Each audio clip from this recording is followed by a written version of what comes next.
Welcome to the Slop Farm. Enjoy the video. In this video, I will explain how to do medical in Kuwait step by step. Navigating the medical examination process for residency can seem daunting, but with the right information, it's quite straightforward. We'll cover everything from preparing your documents to understanding the final results. This guide will help ensure you meet all requirements efficiently, making your transition to Kuwait much smoother. Let's get started on these essential steps together. Once you're ready, the first step involves gathering key documents.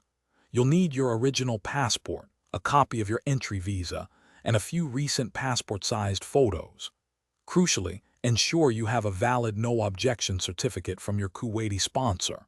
With these in hand, proceed to one of the Ministry of Health-approved medical centers to formally begin your medical examination process. This preparation saves time and prevents delays. Hey everyone, if you're finding this guide helpful, please take a moment to subscribe and hit that like button. Your support helps us create more useful content. On another note, keeping your home clean while managing paperwork can be tough. Why not upgrade your clean game with the Shark AI Ultra Robot Vacuum? It offers voice control, self-emptying, and is pet-friendly, making life easier. Check the description for the link and other great deals. Now, let's get back to the video. The medical examination itself involves several standard tests.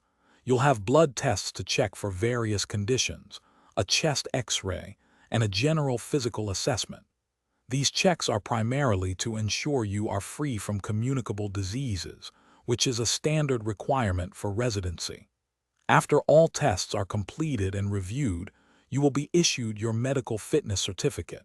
This document is vital for your residency permit. Thanks for watching.